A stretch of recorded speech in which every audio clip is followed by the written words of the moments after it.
Hello, everybody. Hello, YouTube. Hello, art history enthusiasts and visual culture aficionados. It's me again, Miss M, and I'm back with yet another video. I know I made one very recently. This is it right here. Shame on you, Banksy. True crime art. And I hope you enjoyed it. I mean, I can't tell now because I just made this video. And it's only been, about an hour?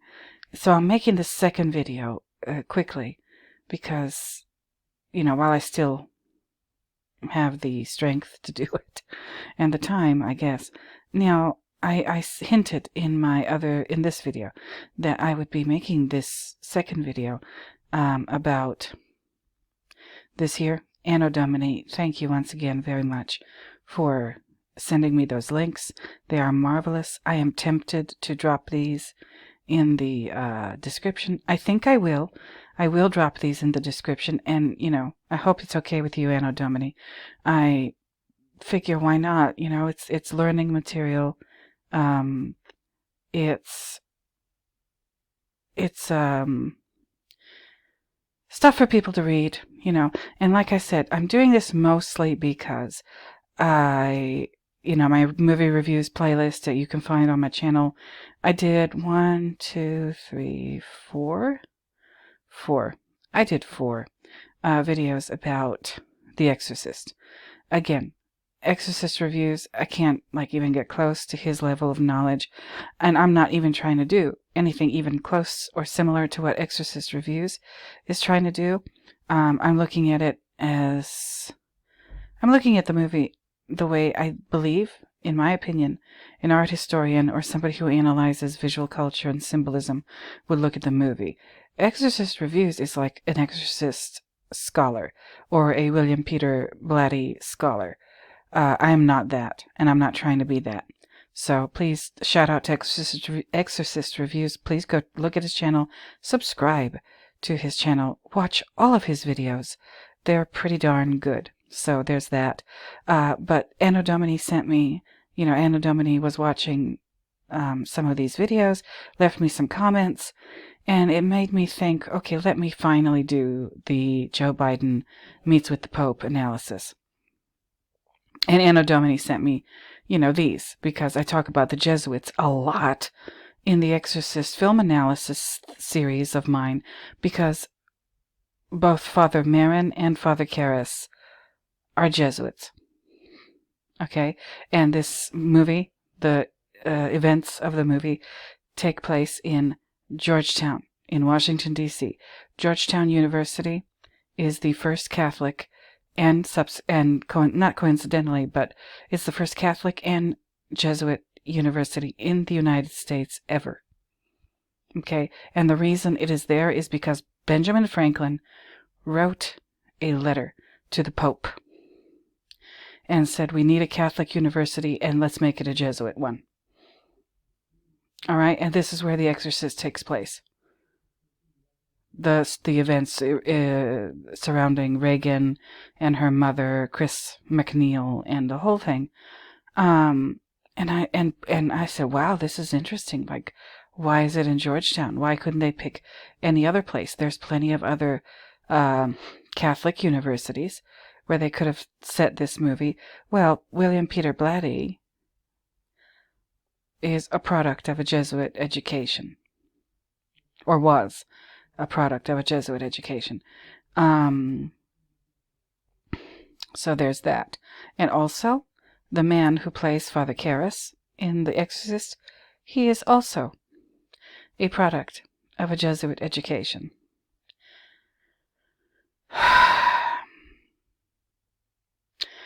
How many coincidences? Again, you might think I'm crazy, and if you think I'm crazy, I don't care. I probably am. At least a little bit. If you don't like my analysis, if you don't like my videos, if you're anticipating that you're not going to like what I'm about to say in this video, get on. Click off. Bye-bye. Don't let the door hit you where the good Lord split you. Okay? If you don't like it, then this video is not for you. See you later. Or never. It's your choice. So I wanted to talk about this, right? Let me just get right into it. Oh, before I get right into it, let me do church announcements. Returning viewers, thank you for returning. New viewers, thank you for being new. Subscribers, I lost a subscriber. That's okay. But subscribers, thank you for subscribing. I appreciate it so very, very, very, very much. And please don't forget to like, comment, subscribe, share these videos if you know anybody who might be enjoying them. And again, no paid promotion. So let's get right into it. And I will talk about what I'm here to talk about. Anno Domini sent me these marvelous books. Anno Domini, I'm addressing you directly. Once again, thank you for these links. I'm going to put them in the description. 2 of them are written by quote-unquote former Jesuits. The third is by a screenwriter named Manfred Bartel. And Manfred Bartel was a screenwriter. He has an IMDb page. Hello. This is what he's known for. I guess, German language. The Castle of Fu Manchu. Und die Bibel hat doch recht. Mysteries of the Gods. Es wird alles weiter gut. I don't know how to pronounce that one. There's more. The Castle of Fu Manchu. Der Malkorb. The Castle of Fu Manchu. Okay, so this person is interested in the Bible. This writer. Here's one of his books from 1980. What the Bible really says. I guess we're just going to have to take his word for it. Hardcover edition of Manfred. And this is not an ad. No. This is not an ad. I'm just showing you Manfred's other stuff. Hardcover edition of Manfred Bartel's groundbreaking biblical commentary for lay people. Manfred.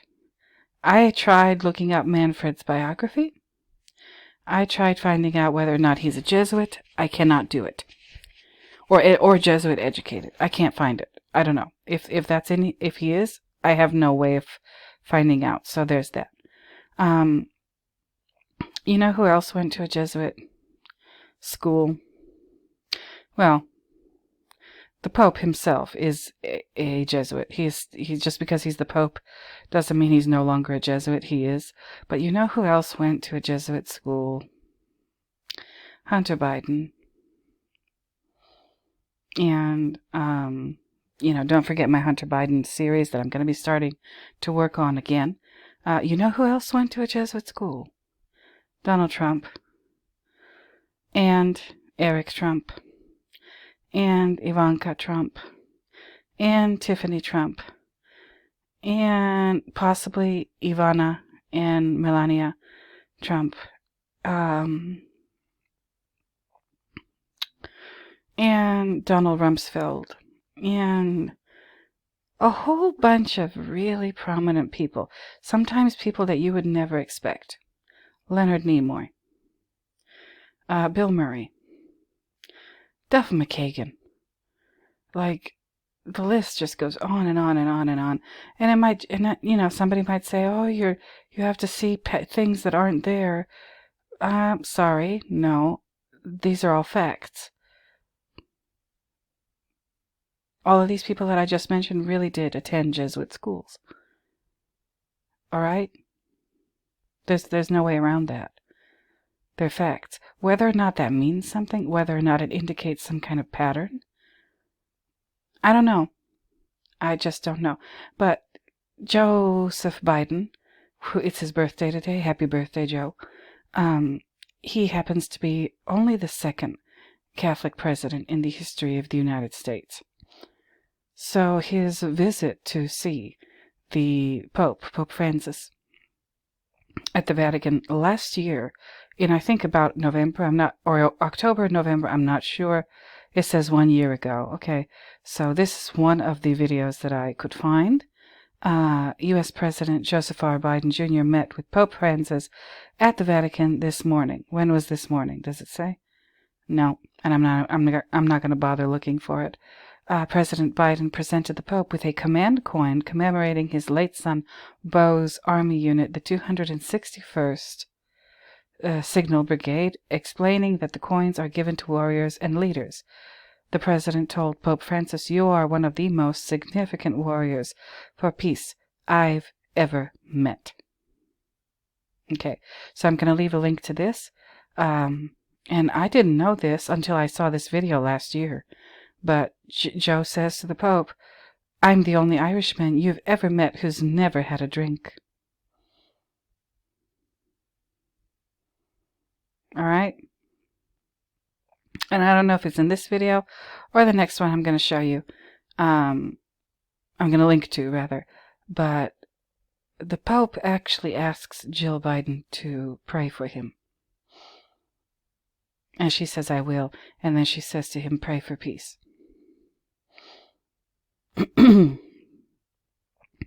Okay?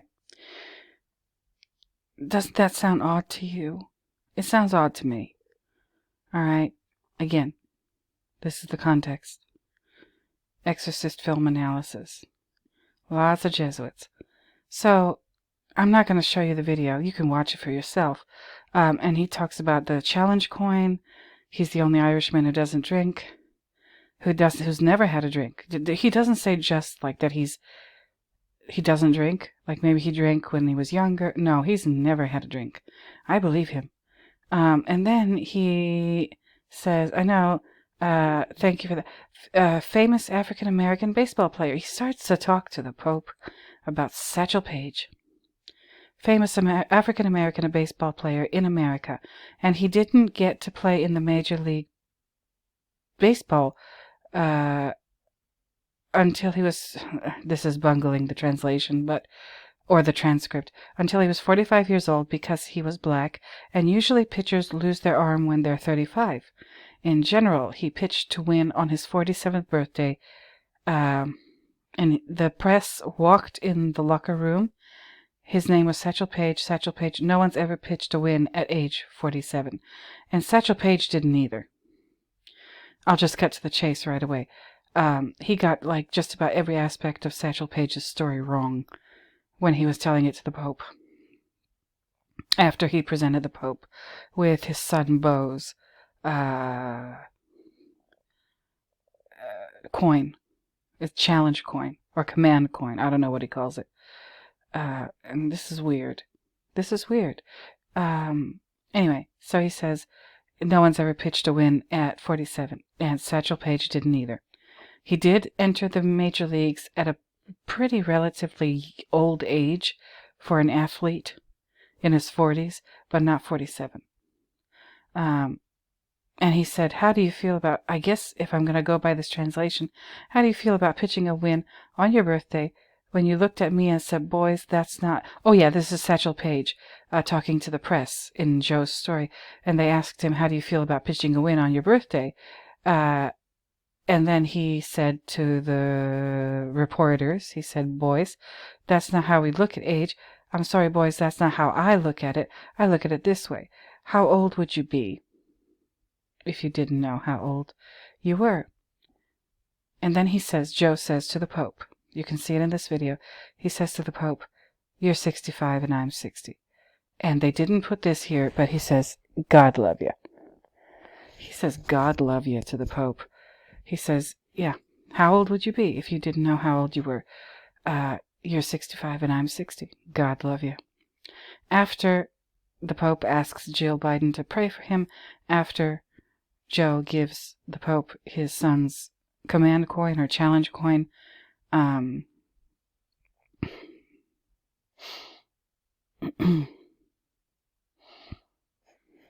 you guys, when I saw this video last year, I didn't quite know what to make of this. I said, wow. I said, wow, this is weird. What a weird thing to say. What a weird story to tell to the Pope. Not necessarily it's weird that he's talking about Satchel Paige.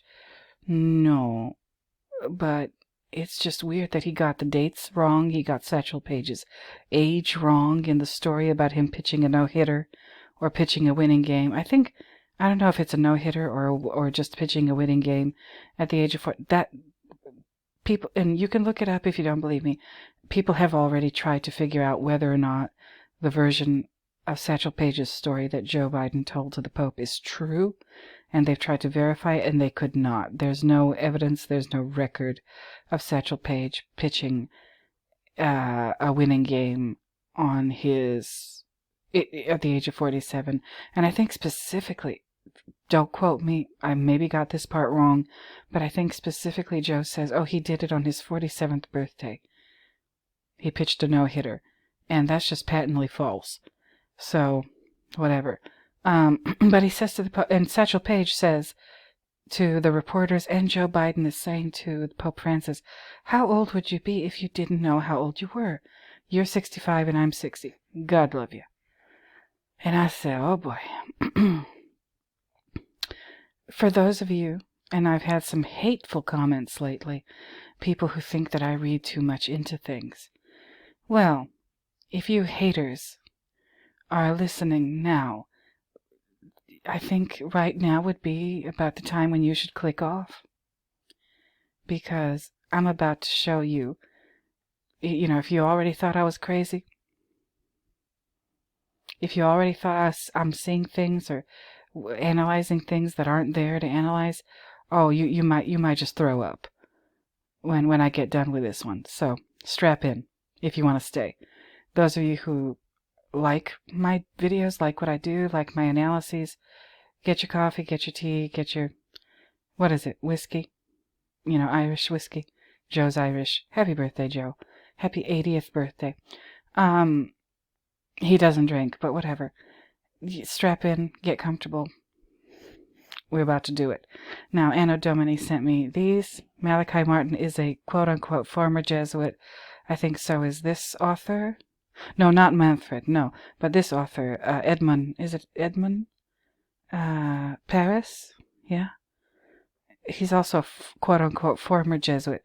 From the stuff that I've read, Anno Domini, there's no such thing as a former Jesuit. That's what I've read. Whether it's true or not, y'all, I don't know.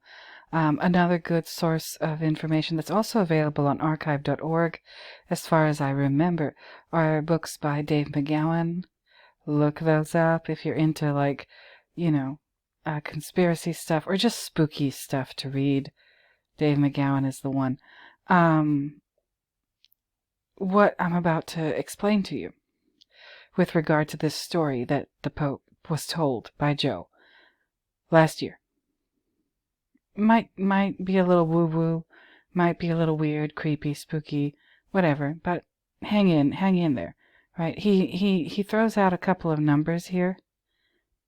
He didn't get to play in the Major League Baseball until he was 45 years old. Usually pitchers lose their arm at the age of 35. He pitched a win at 47, 35, 45, 47. I think he uses some more numbers. Maybe they didn't get them all. But, well, first of all, African-American baseball player. Another word to describe an African-American person is black. And this has nothing to do with the racial things. You'll see what I mean in a minute. Anyway, who was the 35th President of the United States? John F. Kennedy. Pitchers lose their arm when they're 35. Okay. John F. Kennedy was the 35th President of the United States. He didn't get to play in the Major League Baseball until he was 45 years old because he was black. 45th President of the United States was you-know-who. He just got reinstated on Twitter tonight. Did you hear? Wow. Anyway. So yeah, him. 47th President of the United States, yet to be determined. Who's the 46th president of the United States? Well, Joe. Yeah. He doesn't say the word or the number 46, but, 45, 47, what's in between those two numbers? 46, that's him. One time, he's giving the Pope his late son Beau's challenge coin.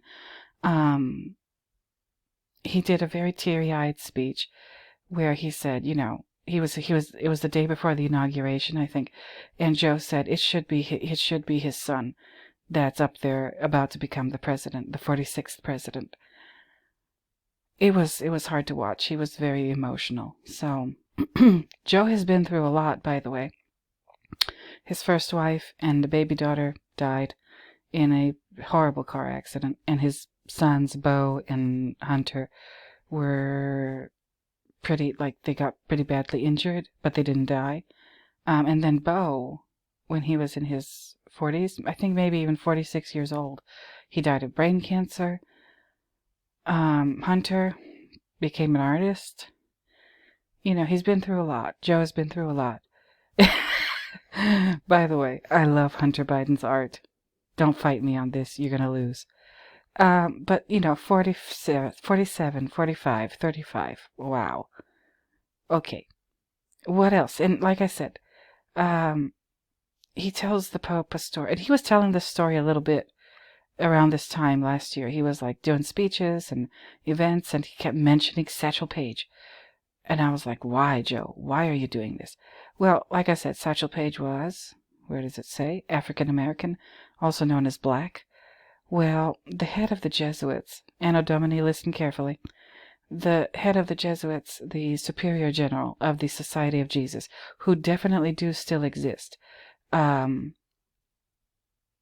is named, I think, Arturo Sosa, and is he Venezuelan? I'm not sure.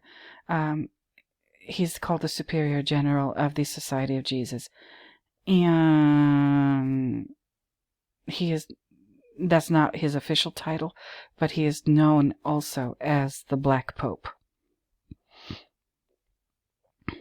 Okay? Maybe that's why Joe is talking about somebody who happens to be black. To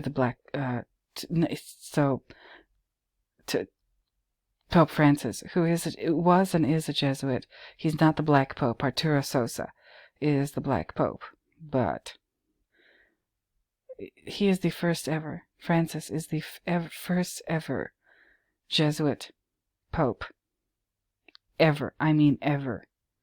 And also, for those of you who are watching who have maybe never heard of this, and it's thank you again. Thank you so much, Anno Domini, for sending me this book, The Jesuits, the Society of Jesus, and the Betrayal of the Roman Catholic Church by Malachi Martin.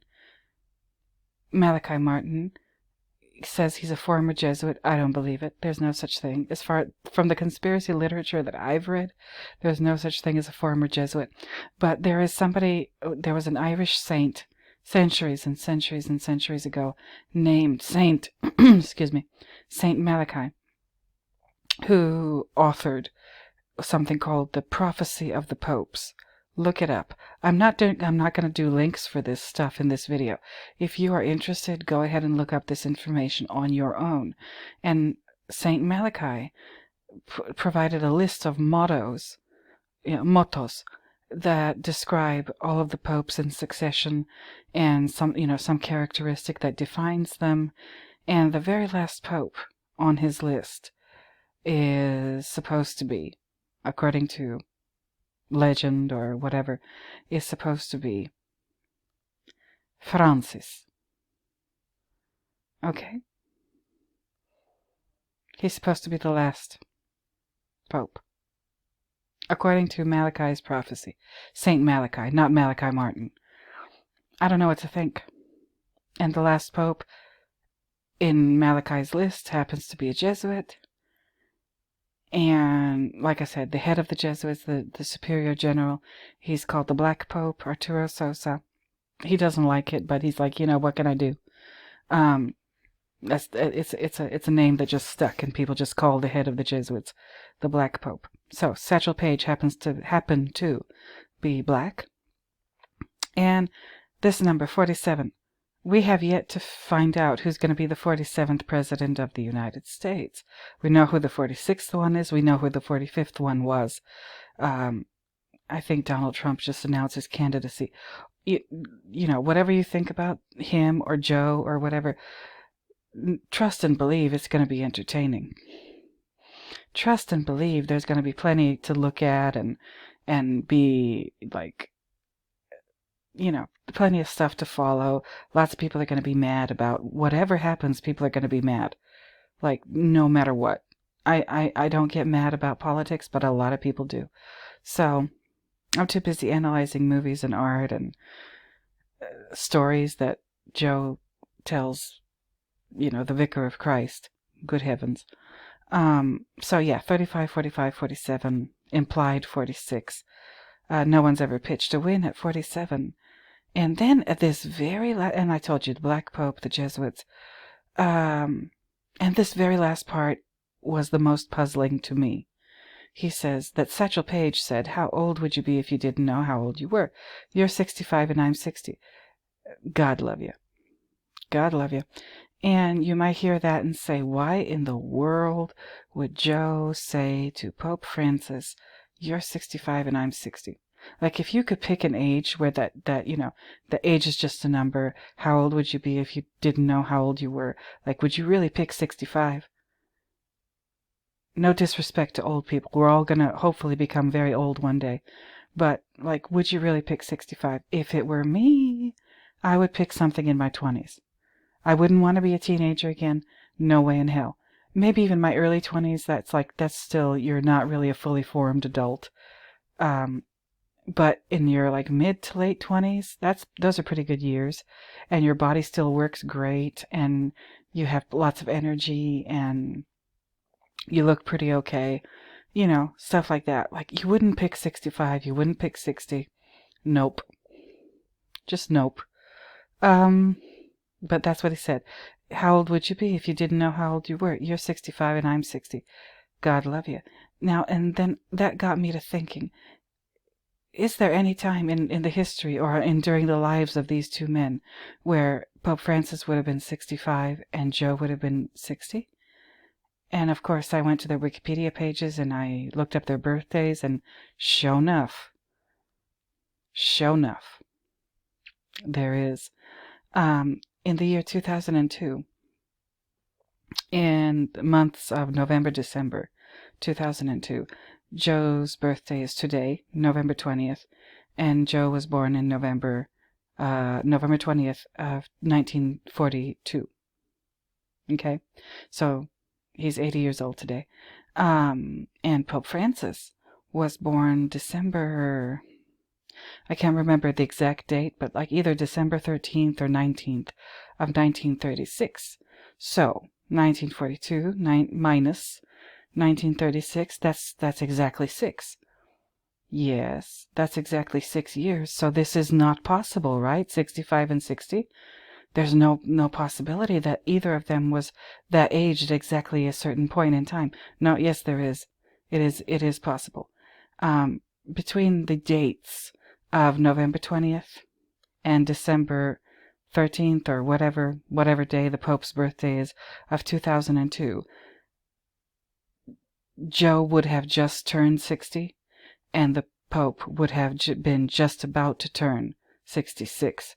So between November 20th and his birthday in December, he would have still been 65 years old at that time, in November of the year 2002.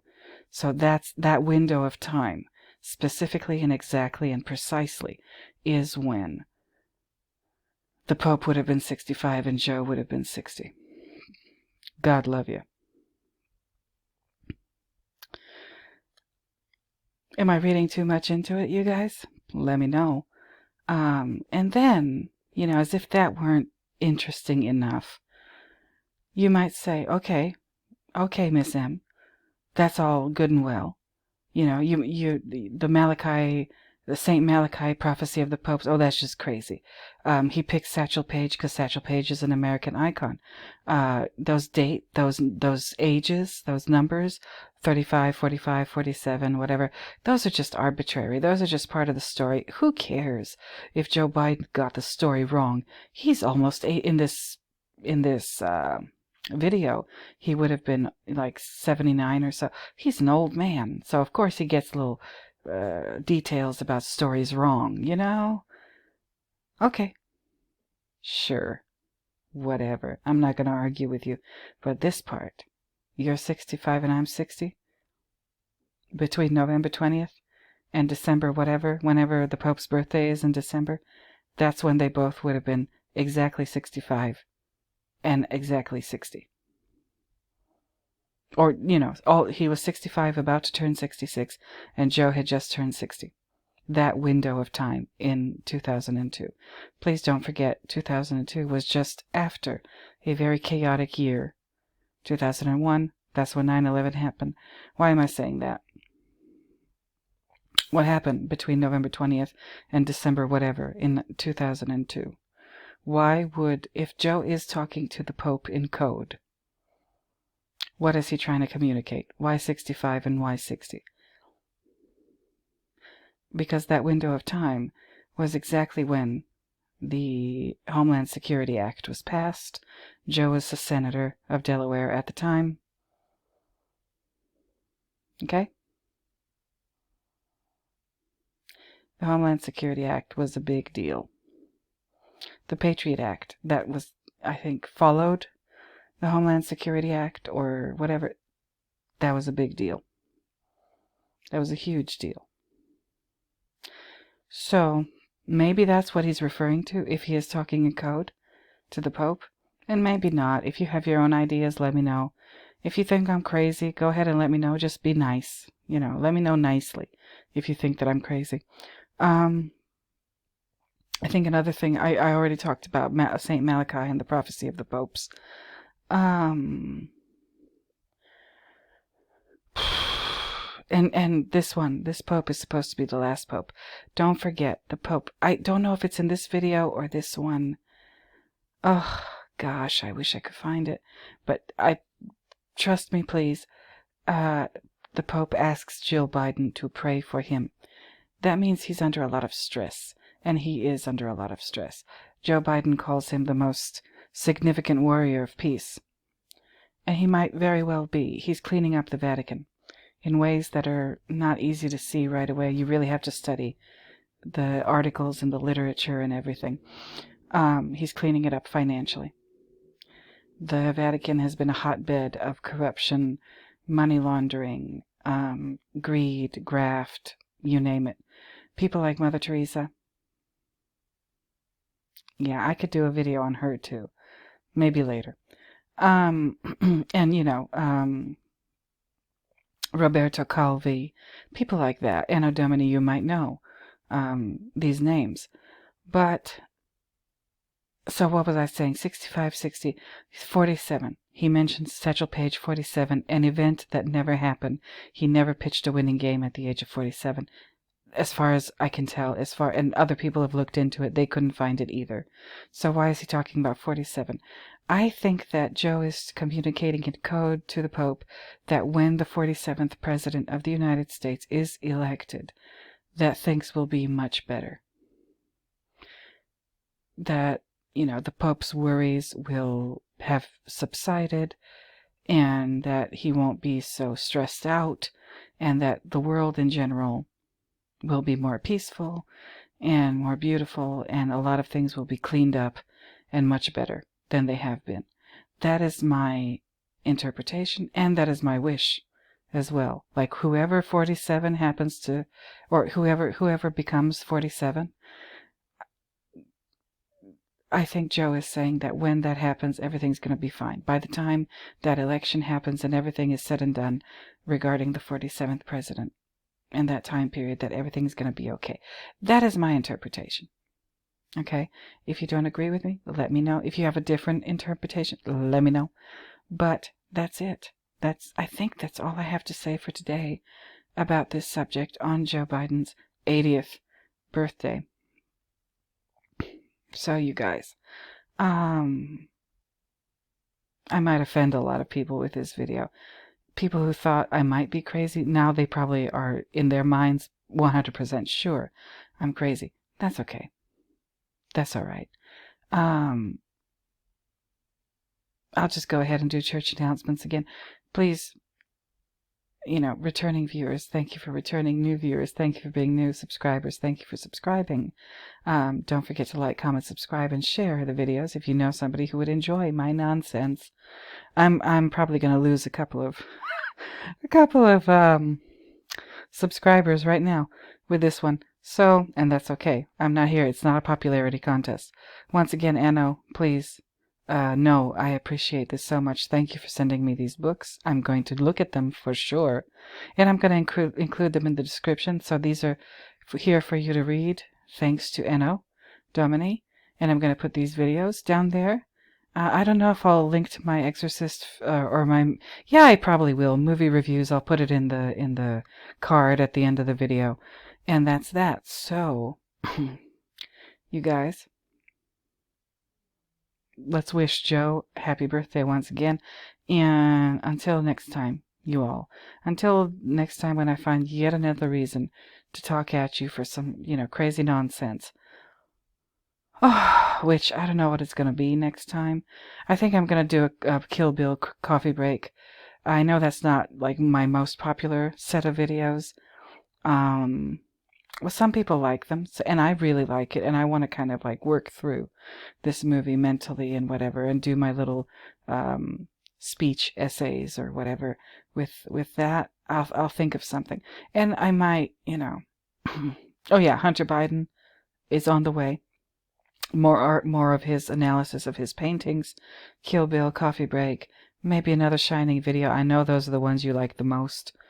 So, you all, until next time, I'm going to go ahead and bid you bye-bye.